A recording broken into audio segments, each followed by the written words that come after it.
જય શ્રી કૃષ્ણ મિત્રો, આજે આપણે બનાવીશું કેપ્સિકમનું ડ્રાય ગ્રેવીવાળું શાક. કેપ્સિકમના ગ્રેવીવાળા શાક માટે પહેલાં તો ગ્રેવી માટે અહીંયા મેં લીલું લસણ લીધેલું છે, એક મીડિયમ સાઇઝનું ટમેટું અને એક મીડિયમ સાઇઝની ડુંગળી અને 2 કેપ્સિકમ લીધેલા છે, જે વજનમાં અંદાજિત 150 ગ્રામ જેટલા છે. હવે 3 મોટી ચમચી તેલ લઈશું.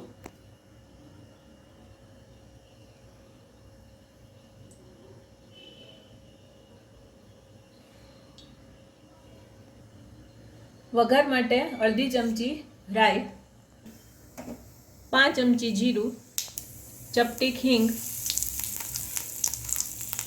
ત્યારબાદ ડુંગળી અને લીલું લસણ,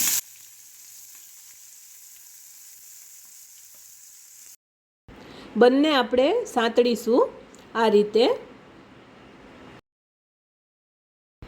અડધી મિનિટ માટે આપણે હાઈ ફ્લેમ ઉપર સાંતળીશું. અડધી મિનિટ સાંતળ્યા બાદ ટમેટું નાખીશું અને એને પણ હાઈ ફ્લેમ ઉપર આપણે અડધી મિનિટ ફરી સાંતળીશું.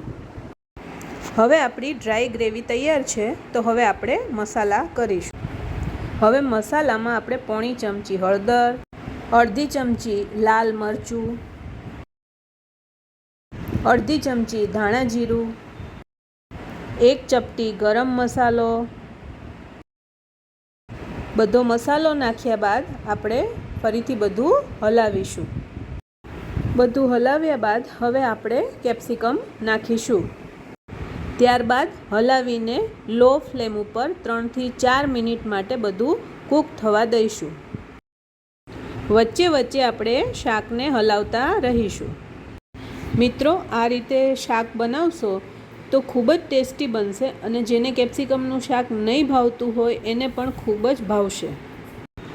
હવે અડધી ચમચી મીઠું નાખીશું.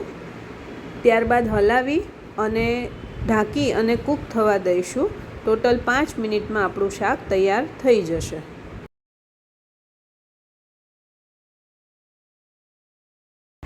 આ રીતે આપણે ઢાંકીને રાખીશું અને દર 1-2 મિનિટ પછી હલાવીશું. 2 મિનિટ થઈ ગઈ છે અને આપણું શાક અડધું કૂક થઈ ગયું છે. આ શાક ખૂબ જ ઝડપથી બની જાય છે અને ઓછા સમયમાં ખૂબ જ ટેસ્ટી શાક બને છે, તો મિત્રો જરૂરથી ટ્રાય કરજો. હવે બીજી 2 મિનિટ આપણે રહેવા દઈશું, ત્યાં સુધીમાં આપણું શાક રેડી થઈ જશે.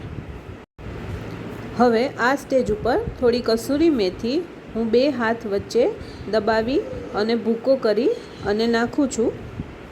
શાકનો સ્વાદ ખૂબ જ ટેસ્ટી લાગશે. અને ત્યારબાદ અડધી મિનિટ માટે આપણે શાકને કૂક થવા દઈશું. હવે બધું આ રીતે હલાવી અને અડધી મિનિટ માટે કૂક થવા દઈશું. જુઓ મિત્રો, ટોટલ 5 જ મિનિટમાં આપણું સુપર ટેસ્ટી એવું ડ્રાય ગ્રેવીવાળું કેપ્સિકમનું શાક તૈયાર છે. જુઓ મિત્રો, ખૂબ જ ઓછી મહેનતે અને ઝડપથી બનેલું શાક સર્વિંગ માટે તૈયાર છે. મિત્રો, જો તમને મારી રેસીપી પસંદ પડી હોય તો મારા વિડીયોને લાઈક અને શેર કરજો અને મારી ચેનલને સબસ્ક્રાઈબ જરૂરથી કરજો.